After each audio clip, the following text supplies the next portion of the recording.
हाय scholars, हाय parents. आज हम लोग कुछ नई चीज लेके आए हैं। जैसे कि आप लोगों ने मेरे वीडियो देखे होंगे तो उसमें मैं इंग्लिश ग्रामर ले रहा था। तो कुछ बच्चों का मुझे रिप्लाई आया कि सर हमें थोड़ा हिंदी व्याकरण के लिए भी कुछ टिप्स चाहिए। तो मैंने बोला कि क्यों ना हम उसके लिए भी एक वीडियो निकालें और वो भी शेयर करें ताकि आप लोगों का हिंदी व्याकरण भी उतना ही अच्छा हो जितना इंग्लिश ग्रामर का हो रहा है।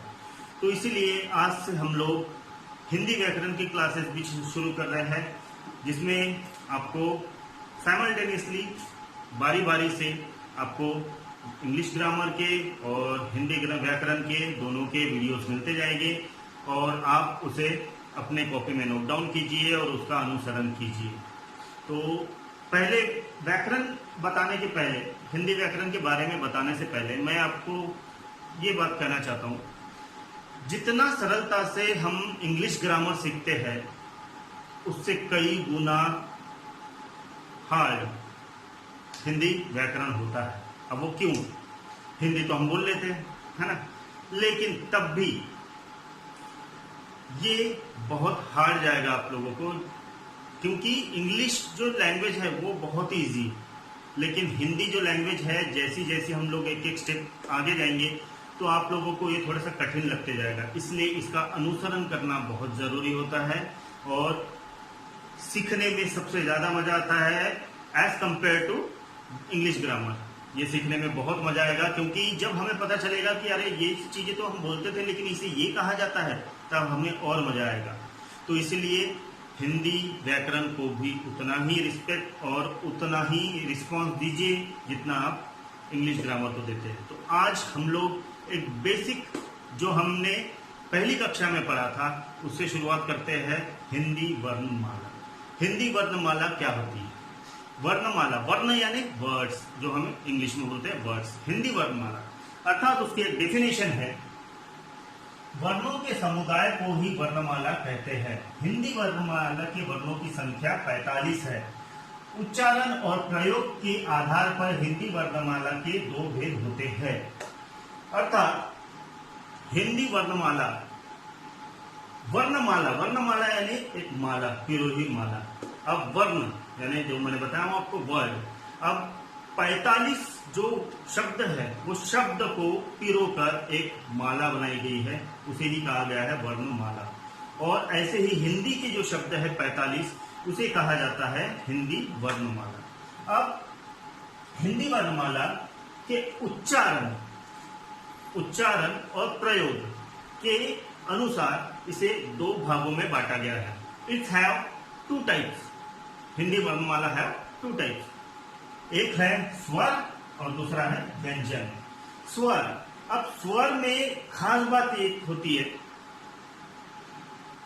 वे ध्वनियां जो स्वतंत्र रूप से बोली जाए परंतु जिनका प्रयोग स्वतंत्र रूप से न होकर मात्राओं के रूप में हो, ऐसे शब्दों को कहा जाता है स्वर। है ना इंटरेस्टिंग चीज? हम लोग अ, आ, ई, उ, ए, ऐ, ओ, अह, ये जो शब्द है, ये शब्दों को हम लोग स्वतंत्र रूप से बोल सकते हैं, लेकिन प्रयोग में लाते वक्त इसे डायरेक्ट हम प्रयोग में न लाते हुए इनकी मात्राओं को इसमें कन्वर्ट कर देते हैं।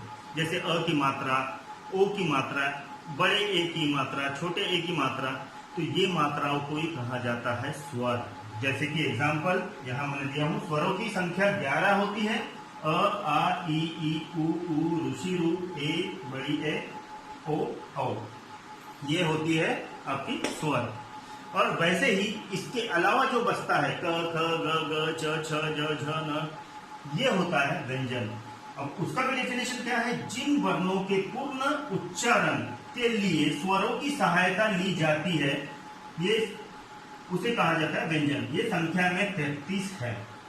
अब व्यंजन को पूर्ण करने के लिए आपको स्वर की मात्राओं की जरूरत होती है। तो ऐसे ही कुल मिला के जो संख्या है व्यंजनों की वो है 33 यानी 33। तो ये स्वर के बिना अधूरे है, स्वर इनके बिना अधूरा है। लेकिन स्वर सबसे विशाल चीज है, बड़ी चीज है। जैसे इंग्लिश में होता है vowel, A, E, I, O, U, it's a pronunciation यानी कि उच्चारण। उच्चारण को ही कहा जाता है स्वर, जो उच्चारण। और एक चीज इसमें से बताता हूं, ये उच्चारण बोले तो नाक से निकलने वाली चीज है, यानी कि हम लोगों के अंदर रेस्पिरेटरी सिस्टम के अंदर से निकलने वाले शब्द है, उसे कहा जाता है स्वर। अब बोलेंगे रेस्पिरेटरी सिस्टम से कैसे, हर एक शब्द तो गले से ही निकलता है, लेकिन आप देखिए थोड़ा सा कंपेयर कीजिएगा, अपने नाक को दबाइए और ए ई आई ओ यू बोल के देखिए, आपको कुछ अलग लगेगा, ठीक है। और इसमें अ आ ई उ ए ऐ ओ अम आहा, ये जो है इसे भी आप नाक से दोहराने की कोशिश कीजिए, आपको कुछ अलग लगेगा। इसके अलावा जो व्यंजन है उसको आप बोलिए तो वो आपको सिंपली लगेंगे। आप क ख ग घ च आसानी से बोल सकते हैं, लेकिन जैसे अ आ ई बोलेंगे अ आ ई उ, यानी नाक में कहीं ना कहीं कंपन आ रही है ना, इसलिए इसे कहा जाता है स्वर। ये मुंह से और नाक से दोनों से ही बाहर आते हैं ये शब्द, तो इसीलिए इसे कहा जाता है स्वर। इसीलिए तो हमारे यहाँ गाने, इतने सुंदर सुंदर गाने बनते हैं, क्योंकि स्वर की वजह से। हिंदी में जादू बहुत है और ताकत बहुत है, इसीलिए इसे ध्यान पूर्वक देखने की बात है। और आप लोग इसे पहले ही लेसन से अच्छे से गो थ्रू कीजिए, अच्छे से पढ़िए, ताकि आपको हिंदी व्याकरण और अपने भारत देश की जो राष्ट्रभाषा है उसके बारे में अधिक जानकारी मिले, ठीक है।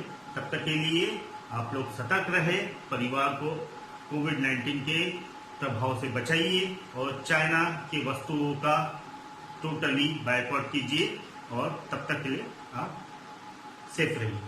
जय हिंद।